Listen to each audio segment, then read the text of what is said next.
ସବୁ ସମୟରେ ମନରେ କିଛି ନା କିଛି ବିଚାର ଚାଲୁଛି। ଯେତେ ଚେଷ୍ଟା କଲେ ବି ମନର ଭାବନାକୁ ସ୍ଥିର କରି ହେଉନି। ଲାଗୁଛି ଯେପରି ମୋ ମନ ମୋ ନିୟନ୍ତ୍ରଣରେ ନାହିଁ। ମସ୍ତିଷ୍କରେ ଓଭରଥିଙ୍କିଂ କାରଣରୁ ନିଜକୁ ଶେଷ କରିଦେବାକୁ ଇଚ୍ଛା ହେଉଛି। ଯଦି ଆପଣଙ୍କ ସହିତ ମଧ୍ୟ ଏପରି ଘଟୁଛି, ଆପଣଙ୍କର ମନ ସ୍ଥିର ହେଉନାହିଁ, ସବୁବେଳେ କିଛି ନା କିଛି ଭାବନା ଆସୁଛି, ତେବେ ଏହି ଗୌତମ ବୁଦ୍ଧ କାହାଣୀକୁ ଶେଷ ପର୍ଯ୍ୟନ୍ତ ଶୁଣନ୍ତୁ। ଏଠାରେ ମହାତ୍ମା ଗୌତମ ବୁଦ୍ଧ ଏପରି କିଛି ଉପାୟ କହିଛନ୍ତି ଯାହା ଆପଣଙ୍କର ଏହି ଅସ୍ଥିର ମନର ସମସ୍ୟାକୁ ସବୁଦିନ ପାଇଁ ଦୂର କରିଦେବ। ତେବେ ଚାଲନ୍ତୁ କାହାଣୀକୁ ଆରମ୍ଭ କରିବା।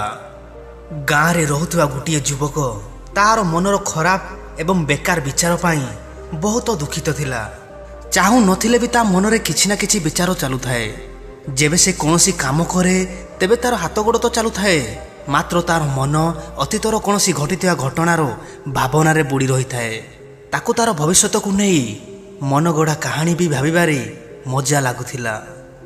ସେ ବହୁତ ଥର ଏହା ଭାବେ କି ମୁଁ ଆଗକୁ ଏହା କରିବି, ଗୋଟିଏ ଦିନ ମୁଁ ବହୁତ ବଡ଼ ଏବଂ ସଫଳ ମନୁଷ୍ୟ ହେଇଯିବି। ସେ ସବୁବେଳେ ତାର ଭବିଷ୍ୟତକୁ ନେଇକି ବଡ଼ ବଡ଼ ସ୍ୱପ୍ନ ଦେଖେ ଏବଂ ସେହି ସ୍ୱପ୍ନରେ ନିଜକୁ ଅଧିକ ମହତ୍ତ୍ୱ ଦେଇଥାଏ, ନିଜକୁ ହିରୋ ଭାବିଥାଏ। ସେ ଯେତେବେଳେ ବି କୌଣସି ସାହସୀ ହିରୋ ଯୋଦ୍ଧାର କାହାଣୀ ଶୁଣିକି ପଢ଼େ, ତେବେ ସେ ନିଜକୁ ସେହି ଚରିତ୍ରରେ ରଖି ତାର ମନରେ ମନରେ ଖୁସି ହୋଇଥାଏ। ସେ ବହୁତ ଥର ମନରେ ଭାବେ କି ସେ ଗୋଟିଏ ଦିନ ନିଶ୍ଚୟ ଧନୀ ବ୍ୟକ୍ତି ହେବ, ଦାମୀ ଦାମୀ ଗାଡ଼ିରେ ବୁଲିବ, ତା ପାଇଁ ଗୋଟିଏ ବଡ଼ ଘରଟିଏ ନିଶ୍ଚୟ କରିବ, ସମସ୍ତ ଲୋକେ ତାକୁ ରେସ୍ପେକ୍ଟ ଦେବେ ଏବଂ ଶେଷରେ ଗୋଟିଏ ସୁନ୍ଦର ଝିଅକୁ ବିବାହ କରି ତାର ଜୀବନକୁ ଖୁସିରେ ଆଗକୁ ବଢ଼ାଇବ। ସେ ବହୁତ ବର୍ଷରୁ ଏମିତି ଭାବୁଥିଲା। ସେ ଭାବୁଥିଲା କି ସେ ଏକା ଥରରେ ସଫଳ ନିଶ୍ଚୟ ହୋଇଯିବ, ମାତ୍ର ତାର କ୍ଷେତ୍ରରେ ଏପରି କିଛି ବି ଚମତ୍କାର ହେଉନଥିଲା। କେବଳ ସମୟ ବିତୁଥିବା କାରଣରୁ ତାର ହାଲତ ଆହୁରି ଏକଦମ ଖରାପ ହୋଇଯାଉଥିଲା। ଏହାର ସବୁଠୁ ବଡ଼ କାରଣ ଥିଲା ତାର ଲକ୍ଷ୍ୟ ପ୍ରତି କୌଣସି କାର୍ଯ୍ୟ ନ କରିବା। ତାର ସ୍ୱପ୍ନ ତ ବଡ଼ ବଡ଼ ଥିଲା ଏବଂ ତା ମନରେ ଭବିଷ୍ୟତ ପାଇଁ ବଡ଼ ବଡ଼ ଯୋଜନା ବନେଇଥିଲା, କିନ୍ତୁ ସେ ଆଜି ପର୍ଯ୍ୟନ୍ତ ସେ ସ୍ୱପ୍ନକୁ ସତ କରିବା ପାଇଁ କେତେବେଳେ କୌଣସି ମଜବୁତ କାମ, ମଜବୁତ ରାୟ ନେଇନଥିଲା। କେବେ ବି ନିଜକୁ କଠିନ ପରିଶ୍ରମ କରିବା ପାଇଁ ପ୍ରେରିତ କରିନାହିଁ, ଯାହାର ପରିଣାମରେ ଏହା ହେଲା କି ତାର କୌଣସି ବି ସ୍ୱପ୍ନ ପୂରଣ ନ ହୋଇ କେବଳ ସମୟ ବିତିବାକୁ ଲାଗିଲା। ଠିକ୍ ଏହିସବୁ କାରଣ ପାଇଁ ତାକୁ ବୁଝା ପଡ଼ିଲା କି ସେ ତାର ମନ ଦ୍ୱାରା ବୁଣା ହୋଇଥିବା ଜାଲରେ ଫସିଯାଇଛି, ଯାହା ଫଳରେ ସେ କେବଳ ତା ମନରେ ତା ସ୍ୱପ୍ନକୁ ଭାବି ନିଜକୁ ଖୁସି କରିପାରୁଛି। ତାକୁ ଏହା ଜାଣିକି ଅଧିକ ଦୁଃଖ ଲାଗିଲା କି ସେ ଏତେ ବର୍ଷ ଯାଏ ତାର ଖରାପ ଅଭ୍ୟାସ ପାଇଁ ଲକ୍ଷ୍ୟ ପାଇବାର ଆଶା କରିକି କିଛି ବି କାମ କରିନି। ତାର ଏହି ଖରାପ ଅଭ୍ୟାସ ପାଇଁ ସେ ମନରେ ମନରେ ଅଧିକ ଚିନ୍ତା କରିବାକୁ ଲାଗିଲା, ଯାହାଫଳରେ ସେ ତା ଘର ଲୋକ ଏବଂ ସାଙ୍ଗସାଥୀଙ୍କ ସହ ବି କଥାବାର୍ତ୍ତା ବନ୍ଦ କରିଦେଲା। ଏମିତି ସବୁ ସମୟରେ ଦୁଃଖିତ ରହିବା କାରଣରୁ ତାର ସାଙ୍ଗ ତାର ପାଖକୁ ଆସି କହିଲା, ସାଙ୍ଗ, ମୁଁ ଜାଣିନି କାହିଁକି ତୁ ଏଇ କିଛି ଦିନ ହେବ ଦୁଃଖିତ ରହୁଛୁ, କିନ୍ତୁ ତୋର ଏଇ ମନର ଦୁଃଖକୁ ଦୂର କରିପାରୁଥିବା ସନ୍ନ୍ୟାସୀଙ୍କୁ ମୁଁ ଜାଣିଛି, ଯିଏ ତୋର ମନର ସମସ୍ତ ପୀଡ଼ା ଦୂର କରିପାରିବେ। ସେହି ସନ୍ନ୍ୟାସୀ ଜଣକ ହେଉଛନ୍ତି ମହାତ୍ମା ଗୌତମ ବୁଦ୍ଧ। ସେ ଅସୀମ ଜ୍ଞାନର କର୍ତ୍ତା।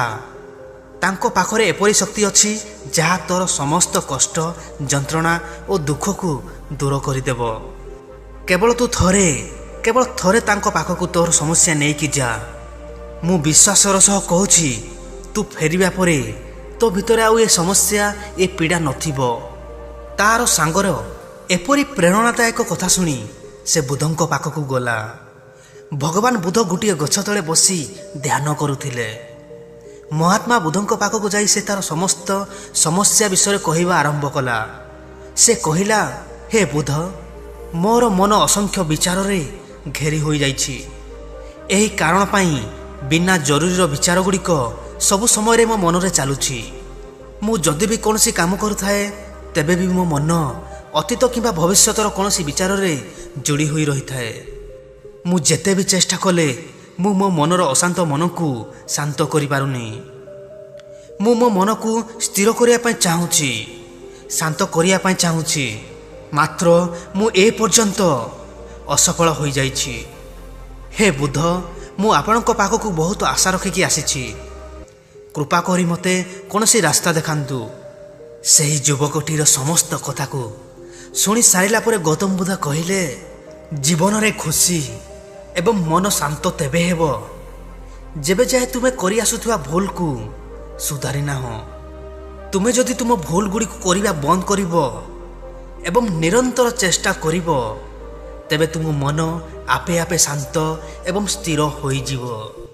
ତେବେ କ'ଣ କ'ଣ ଭୁଲ କରୁଛ ଏବଂ ସେ ଭୁଲ ଗୁଡ଼ିକୁ କିପରି ସୁଧାରି ହେବ, ମୁଁ ତୁମକୁ ସେହି ବିଷୟରେ କହିବି। ଧ୍ୟାନ ଦେଇ ତାକୁ ଟିକେ ଶୁଣିବ। ପ୍ରଥମ ଭୁଲଟି ହେଉଛି ସମ୍ପୂର୍ଣ୍ଣ ନିଦ୍ରା ଗ୍ରହଣ ନ କରିବା। ବାସ୍ତବରେ ଆମ ଜୀବନରେ ସମ୍ପୂର୍ଣ୍ଣ ନିଦ୍ରା କିମ୍ବା ଗଭୀର ନିଦ୍ରା ନ ପୂରଣ ହେବା ମନ ଅସ୍ଥିର ହେବାର ଏବଂ ମନରେ ଚିଡ଼ଚିଡ଼ାପଣ ରହିବାର ଏକ ମୁଖ୍ୟ କାରଣ ଅଟେ। କମ୍ ଶୋଇବା ଦ୍ୱାରା ମସ୍ତିଷ୍କକୁ ସମସ୍ୟାର ସମାଧାନ ବାହାର କରିବାରେ ମଧ୍ୟ ଅଧିକ ବାଧା ଆସିଥାଏ। ଏଥିପାଇଁ ପ୍ରତିଦିନ 5ରୁ 6 ଘଣ୍ଟା ଶୋଇବା ବହୁତ ଜରୁରୀ ହୋଇଥାଏ। ନିଦ ଆମ ଜୀବନ ପାଇଁ ଅଧିକ ମହତ୍ତ୍ୱପୂର୍ଣ୍ଣ ଅଟେ, କାହିଁକି ନା ଏହା ଆମର ଶାରୀରିକ ଏବଂ ମାନସିକ ସ୍ୱାସ୍ଥ୍ୟକୁ ସୁରକ୍ଷିତ ରଖିବାର ମାଧ୍ୟମ ହୋଇଥାଏ।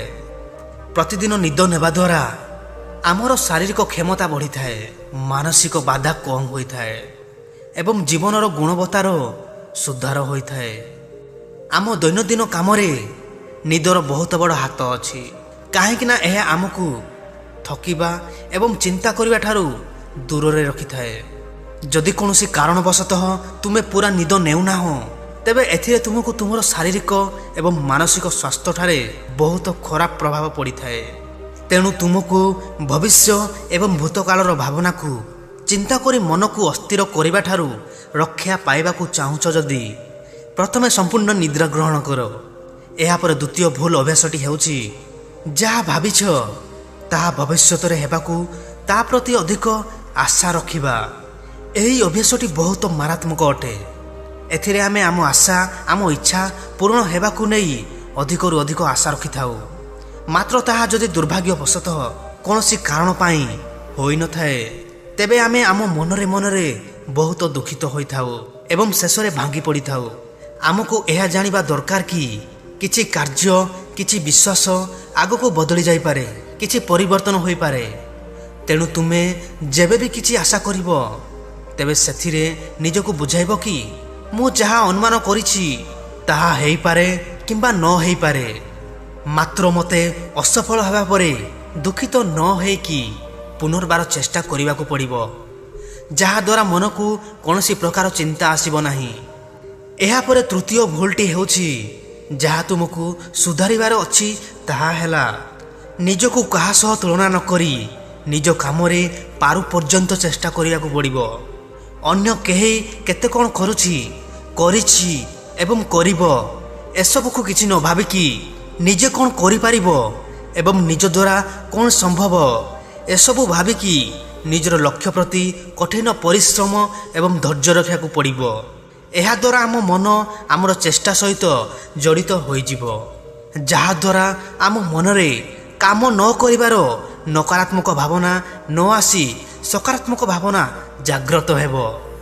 ଏହାପରେ ଚତୁର୍ଥ ଭୁଲ ଅଭ୍ୟାସଟି ହେଉଛି କାମ ନ କରିବାର ବାହାନା କରି ଆଳସ୍ୟ ସୃଷ୍ଟି କରିବା।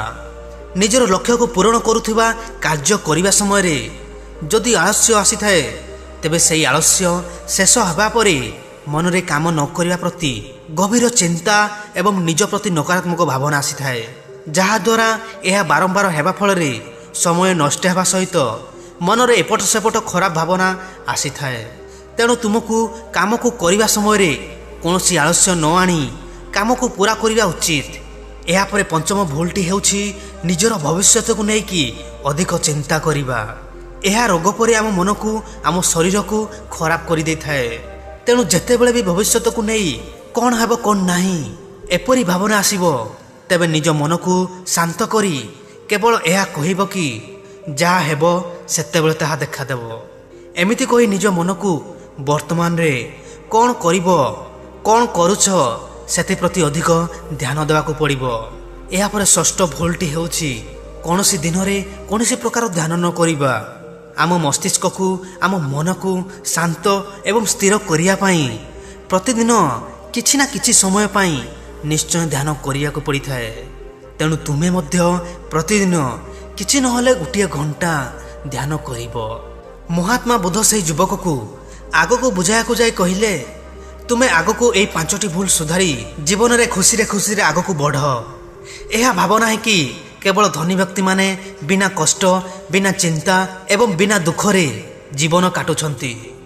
ବାସ୍ତବରେ ସମସ୍ତେ ତାଙ୍କ ଜୀବନରେ ଦୁଃଖ, କଷ୍ଟ ଏବଂ ଚିନ୍ତାର ସାମ୍ନା କରିଥାନ୍ତି। ମାତ୍ର କିଛି ବ୍ୟକ୍ତି ଏହାର ସମାଧାନ ଖୋଜି ଏହାକୁ ପାର କରି ଆଗକୁ ବଢ଼ନ୍ତି। କିନ୍ତୁ କିଛି ମନୁଷ୍ୟ ସେହି ଦୁଃଖ, ସେହି କଷ୍ଟର ଭାବନାରେ ରହିଯାଆନ୍ତି।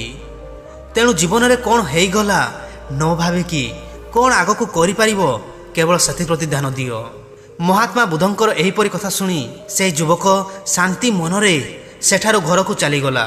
ଶେଷରେ ଏତିକି କହିବି ଭାଇମାନେ, ଆପଣଙ୍କୁ ଯଦି ଏହି ଭିଡ଼ିଓଟି ଟିକିଏ ବି ମନକୁ ଛୁଇଁଛି ନା, ତେବେ ଆମ ଚ୍ୟାନେଲକୁ ସବସ୍କ୍ରାଇବ୍ କରିଦିଅନ୍ତୁ। ଆପଣ ସବସ୍କ୍ରାଇବ୍ କରିବା ଦ୍ୱାରା ମୁଁ ଆଣିବାକୁ ଯାଉଥିବା ଏହିପରି ବୁଦ୍ଧଙ୍କ କାହାଣୀ, ଏହିପରି ମୋଟିଭେସନାଲ୍ କାହାଣୀ ଆପଣ ପ୍ରଥମେ ଦେଖିପାରିବେ।